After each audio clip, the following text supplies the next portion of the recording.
I'm picking up my granddaughter from school when she gets into the car with a look I can't quite name. She isn't sad, she isn't angry, she's just blank, like someone reached inside her and flipped a switch off. She's 15.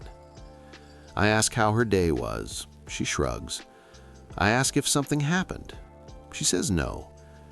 Then the silence stretches, heavy, uncomfortable. And finally, without looking at me, she says something that's been echoing in my head ever since. "Grandpa, does it ever feel like nothing you do actually matters?" My name is George. I'm 87 years old. I've lived through wars, recessions, family losses, and failures I wouldn't wish on anyone. And that one question from a 15-year-old girl just starting her life shook me to my core, because I've asked myself that same question more times than I can count. The difference is this: she's standing at the beginning, looking forward, and I'm standing at the end, looking back. And somewhere between those two perspectives, I think I finally understand something important. We live in a world obsessed with impact. Everyone wants to matter, to leave a mark, to be remembered. I see it everywhere. People chase careers they believe will make them significant. They post online, hoping for validation. They measure their worth by how many people recognize their name. And I get it, I really do. But here's what I've learned after nearly 9 decades on this planet. The things that truly matter almost never feel important when they're happening. Let me tell you about my neighbor, Margaret. She lived 3 houses down from us for 42 years. Margaret was a school teacher, 3rd grade, same elementary school her entire career. She never married, never had children of her own. When she retired, there was a small gathering in the school gym. Maybe 30 people showed up. No cameras, no speeches anyone would remember. She received a plaque and a bouquet of flowers. 2 years later, she passed away quietly in her sleep. At her funeral, I expected the same modest turnout. Margaret had always been private, unassuming. But the church was packed, standing room only. One by one, people stood up to speak. A doctor said Margaret was the first person who ever made him feel smart. A woman who now ran a nonprofit said Margaret taught her to read when everyone else had given up. A man in his 50s stood beside his daughter and said he became a teacher because of her. Story after story. Lives changed. Paths redirected. All because of a woman who thought she was just doing her job. Margaret never tried to change the world. She never chased recognition. She simply showed up day after day and paid attention to the children in front of her. She learned their names. She noticed when they struggled.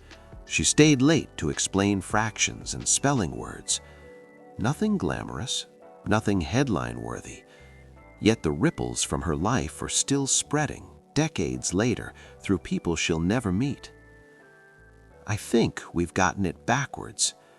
We believe mattering means being seen, being known, being remembered by crowds. But that's not how life actually works. Life is built on small moments between people. A conversation that shifts someone's perspective. A kindness that arrives exactly when someone is about to give up. Showing up when it's inconvenient. Listening when you'd rather speak. These moments don't feel significant when they happen. They feel ordinary, routine, easy to dismiss. When I was 39, I went through a rough patch. My business was failing, money was tight. I was drinking more than I should have, sleeping less than I needed. I felt like a failure. That one evening, I sat in my car outside a bar, trying to decide whether to go in. That's when a man I barely knew, Tom, knocked on my window. We'd met maybe twice. He said he was heading to get coffee and asked if I wanted to join him. That was it. No lecture, no intervention, just coffee. We sat in a diner for 2 hours. He didn't ask what was wrong. He didn't try to fix me. He talked about ordinary things, his kids, a book he was reading, a trip he'd taken years ago. And somewhere in the middle of that completely unremarkable conversation, something inside me settled. I didn't go into that bar. I went home.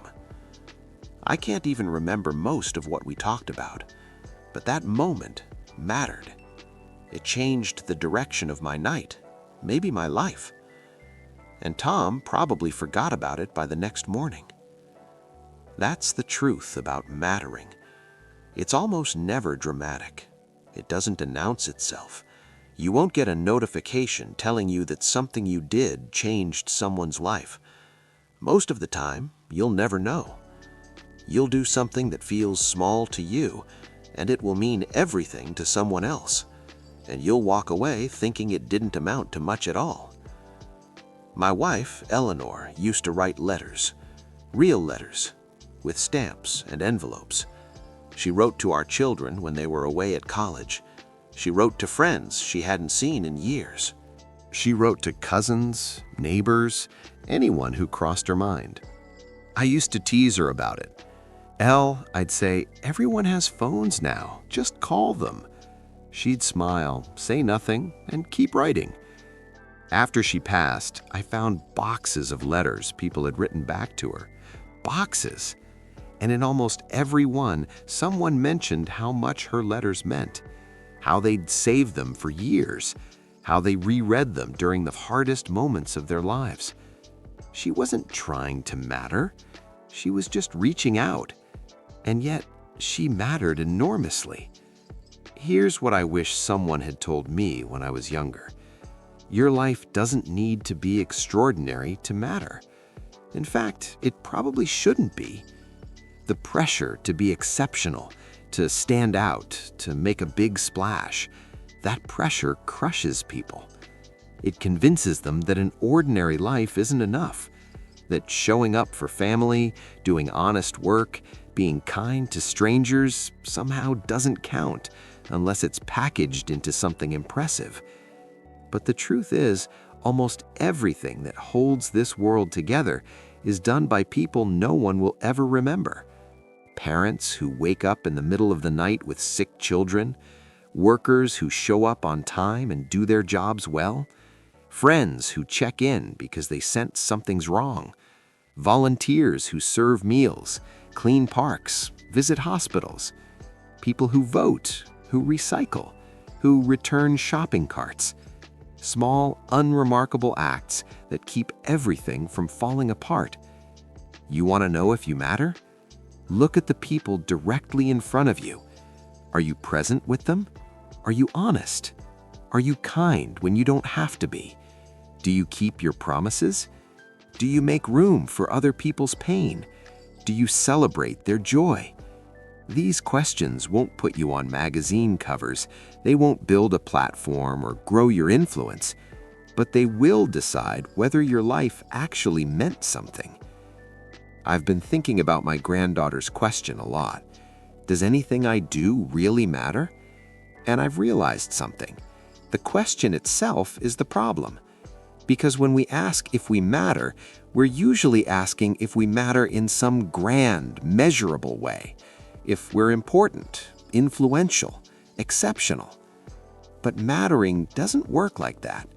Mattering is quieter, more personal. It's knowing that your presence or your absence would make a real difference to real people. When my grandson was 7, he was terrified of water, wouldn't go near a pool. One summer, I spent 3 weeks, 15 minutes a day, standing with him at the shallow end. I didn't push, I didn't lecture, I just stood there while he got comfortable. By the end of the summer, he was swimming. Now he's 23, and he probably doesn't remember those afternoons, but I do, because I know that if I hadn't been there, patient and steady, that fear might have stayed with him. That's mattering, not because it's impressive, because it's real. The older I get, the more I realize that most of what we chase is smoke. Status fades, achievements blur.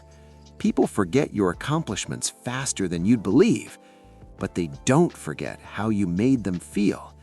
They don't forget that you showed up, that you noticed them when they felt invisible. Those things last. They echo forward in ways you'll never fully understand. I was at the grocery store last week when the young woman at the checkout looked exhausted, dark circles under her eyes, moving slowly. I could have paid and left. Instead, I asked her how she was doing. Really asked. She looked surprised. Then her eyes filled with tears. She told me she'd been working double shifts because her mother was sick. We talked for maybe 3 minutes. I told her she was doing something honorable, that her mother was lucky to have her.